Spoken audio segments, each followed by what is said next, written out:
Hello students. So in our today's class, we will be discussing regarding the multiple pregnancy. Okay.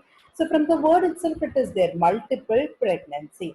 So the definition, if you are saying, when there is more than one fetus, it is developed in the gravid uterus at the same time. Okay. So that at the same time is very important here. So multiple pregnancy, it means that at the same time when more than one fetus is there in the gravid uterus, that is termed as multiple pregnancy.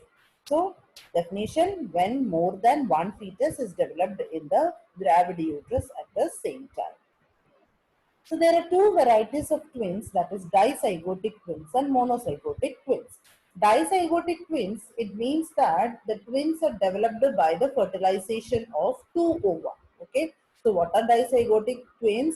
When when two sperm fertilizes two ovas, that is known as dizygotic twins. Monozygotic twins means fertilization. It is by of only one single ova. Okay, so fertilization from the single ova is known as monozygotic twins. Okay, so how we can able to determine the zygosity? We can able to determine the zygosity by the examination of placenta. We can able to determine it by the sex and also by the genetic features. So if it is a dizygotic twin, there will be two placenta and each fetus it is surrounded by the separate amnion and separate chorion. Understood?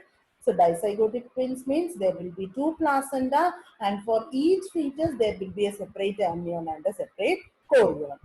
But monozygotic twins means a single placenta and each fetus it is surrounded by a separate amnion but the chorion is common.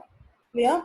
Monozygotic twins means placenta is one, amnion is separate and only one chorion. So whenever we are finding out during the placental examination and the membranes, if we are seeing two placenta, two separate amnion and chorion, it means that it is a dizygotic twins which is developed by the fertilization of two ova. Okay, and if the placenta is only one placenta and if the amnion is two and chorion is one, it means that it is developed, the twin has developed by the fertilization of a single ova, that is known as monozygotic twins.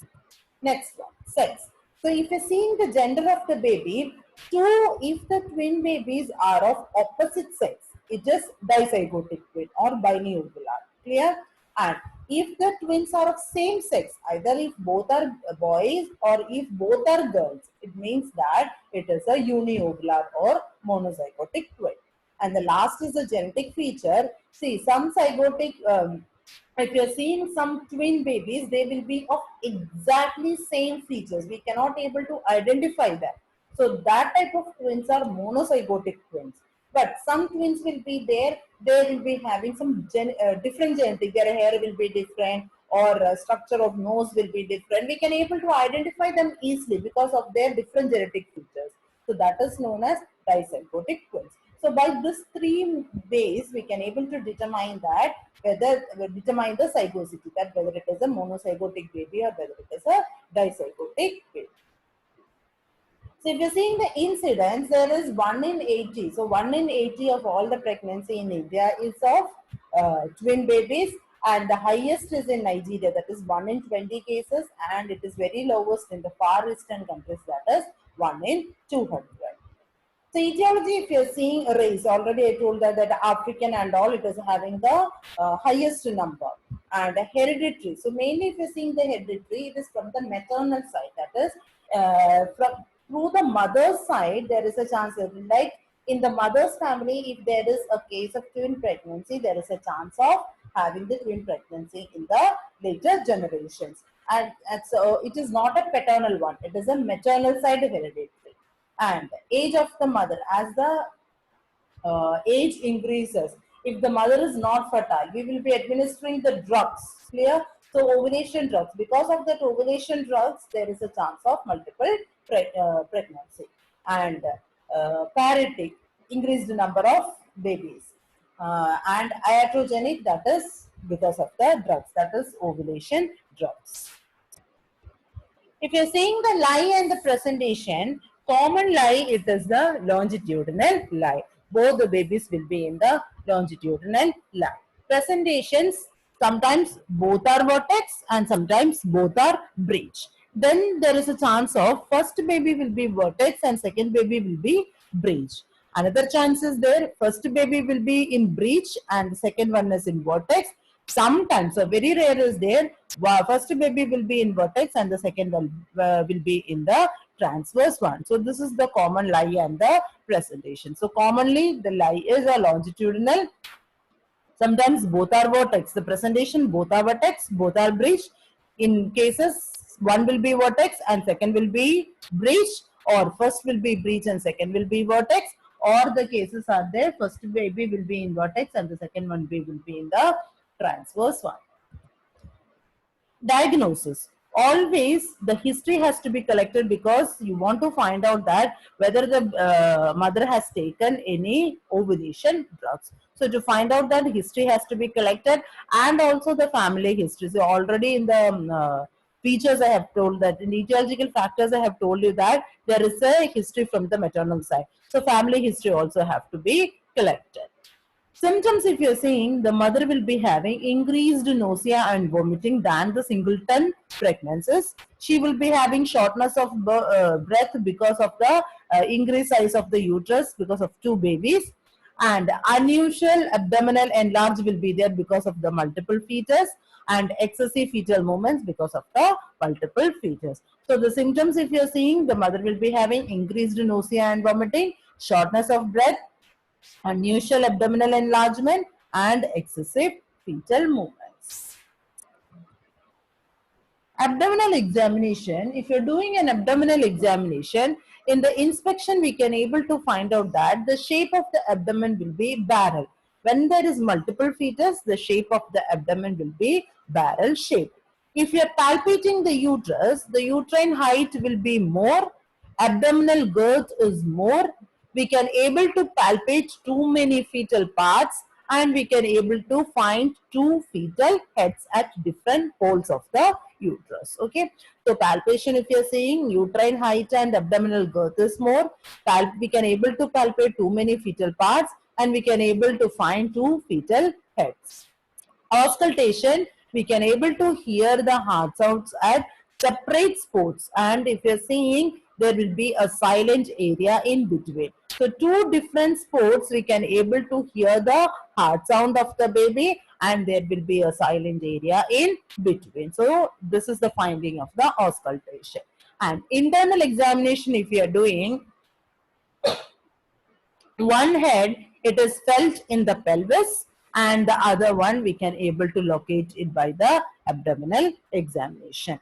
And investigation, if you are done, sonography is the best way to find out the multiple fetus, and biochemical test can be done, that is maternal serum alpha fetoprotein, MSAFP.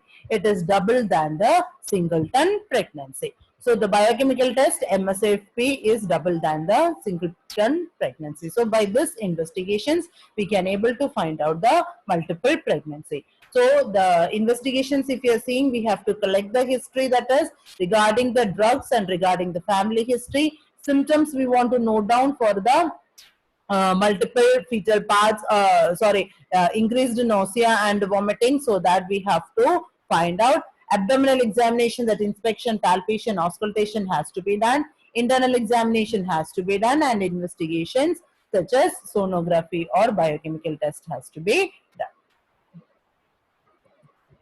Moving on to the complications. For the mother during the pregnancy, she will be having severe nausea and vomiting, anemia due to the increased requirement, because mother requires, they want to compensate the iron metabolism, and then there are two or one or two fetus, more than one fetus is there, so requirement is more. So for that, because of that, anemia will be there.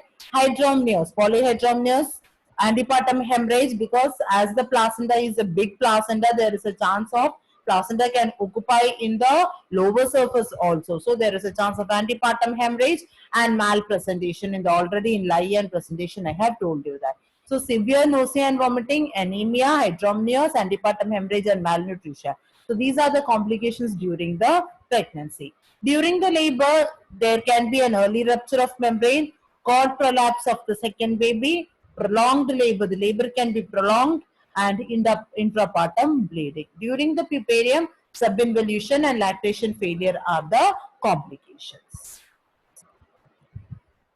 So fetal complications, if you're seeing, chances of miscarriage, fetal anomalies, asphyxia, and the stillbirth. So these are the complications for the fetus.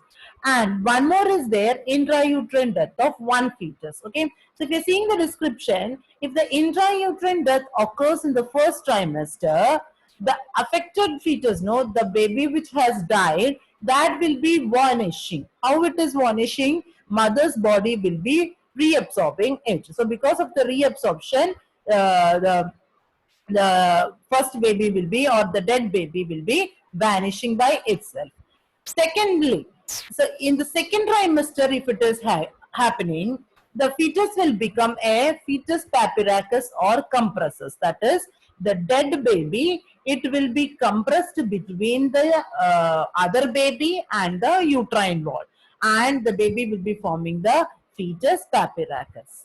And the last one, if the death is occurring in the late pregnancy, there is a chance that the other fetus may also die. Okay. So this is, so intrauterine death is also one of the complications of the fetus because of multiple pregnancies. Coming to the management, antenatal management, if you are seeing the diet, it has to be increased to 300 kilogram per day. The mother should get increased protein. She should get adequate rest and she should stop all the work, early stoppage of work. Then supplementation should be there. That is iron supplementation of 60 to 100 milligram per day. Vitamins, calcium, folic acid supplements should be there. Antenatal visit, if you're seeing, more frequent visits should be there to the obstetrician than the singleton pregnancy. So antenatally, the diet, rest, supplementation and the visits has to be noted down. During the labor, see, there is no chance of home delivery, only the institutional delivery. During the first stage of labor, always a skilled obstetrician should be present. The patient should be in bed. Fetal monitoring, continuous fetal monitoring should be done, and internal examination should be done after the rupture of the membranes. Then the mother should be hydrated with intravenous line of RL, one unit of compatible blood, and even the cross-matched blood should be made available, and the neonatologist should also be present. So during the first stage, obstetrician and neonatologist should be present. The patient should be in the bed. Fetal monitoring should be there continuously. We can do an internal examination after the rupture of the membranes. Intravenous line with the ring lactate can be done, and cross-matched blood should be available. Then delivery of the first baby.